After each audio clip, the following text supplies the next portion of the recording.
Hey everyone, this is Super Data Brother Eric. In today's video, first I'm going to take about 2 minutes to show you what a switch statement is and how you can use them in your reports. Then after that, I'm going to answer some of the more common questions that have come up in our YouTube comments after people have seen us use switch statements in our other videos. I'll also give examples of how to use a switch statement and reference our other videos where you can see us use them in our tutorials there. Coming up on Super Data Brothers. So here we have our Super Data Brothers job posting tracker. If you look over in position type, we have two different position types. We have part-time and full-time. And now that's just what's in the raw data. Now let's say we wanted it to say something different, or there was a business requirement to call it something different, something changed in the organization. Let's say we need to call full-time salary and we need to call part-time wage. Well, a switch statement is something that allows us to do that transformation directly in Power BI and not in the data source. So what a switch statement does is it looks at each individual row, goes row by row, and it looks at each cell in the column you've designated, and it looks at the content of that cell, and it transforms it into whatever you want to transform it to. So you can say when it says part-time, turn it into wage, etc. So the way we do that is over here in the data tab, and we create a new column. So let's go to new column. All right, we've created a new column.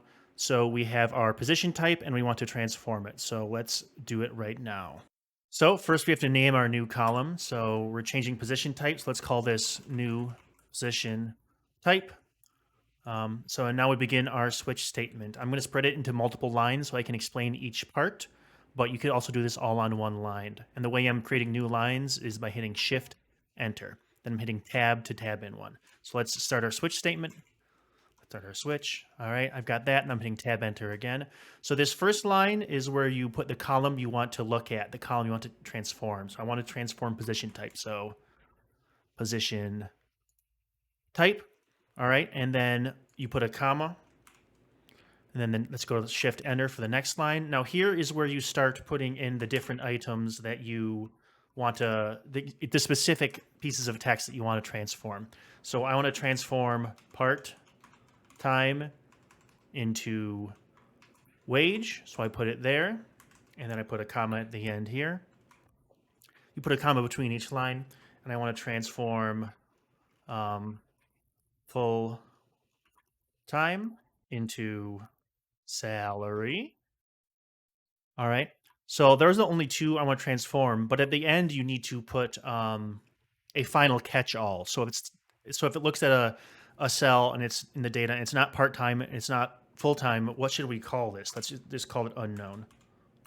We won't see any of this in this data, but you need to put it in there. So let's close that off. All right, now let's go to the next line, and we should be able to close it right here. And you don't need to put a comma at the very last one. So let's hit enter, not shift enter, to see if it executes. And yep, it looks like it's doing it properly. So part-time is now wage, full-time is now unknown. Oh no, I did something wrong. Oh, see, I did fill time instead of full-time. So that's why we have that unknown. So anytime I have these, I like to just put an unknown or something to let me know, like, hey, this shouldn't come up, and it did. So, okay, so I fixed that. Now let's hit enter. There, now it's wage and salary, full-time salary. So I separated it all out for you to make it easier. So you have the switch statement with the open and close brackets. And then here you put the column you want to look at to transform into a new column. And then here you put the pairs of what you want, the text you want to transform. So part-time to wage, full-time to salary, and then unknown as a catch-all. And as I said, this could all be a single line if you wanted it to be. So let's hit enter. And you see it still works. Just when I create my custom calculations, my custom columns, I like to separate them like this just so it's easier to read. But if you want to do it as one line, you could. So now let's go back to the report and back to the visualization here. So we have position type, it's the old one. So let's just add the new one and see how it works. So over here we have new position type. So let's select this table. Let's select new position type.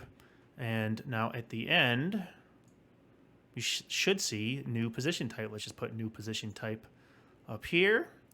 Yep. A new position type. Now, if you want to see what else you can do with switch statements, you can head over to our YouTube channel at Super Data Bros. And the two videos are this easy custom sort order, Power BI custom sort order with hidden columns, and the other one is easy conditional text formatting, Power BI conditional text formatting made easy. And what those do is allow you to color the cell based on the content of the cell itself. So offer is green, vacant is this orange color. And it also lets you to set a custom sort order. So you see offer is all grouped together, then vacant, then canceled, and filled. And if there was more data, everything would fall in that same order. Up next, we have a question from one of our viewers, Maria. She asks, what if the text contains a certain word, and I want to give a number based on what the text contains and not based on a single value? No, that's a very good question.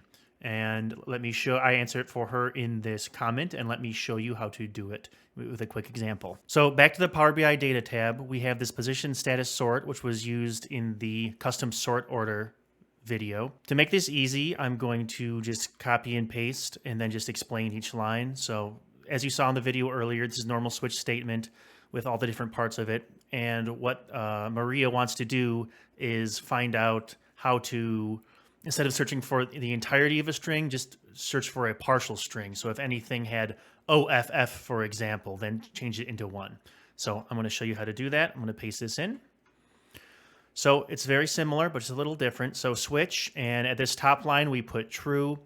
And then in this first part where we're looking for the part of string we're looking for, we do this contain string, and then the data position status of the column we're looking at, and then we do the little bit of string that we're looking at, right? And so that's pretty easy. And then so that VAC becomes a 1, that OFF would become a 2.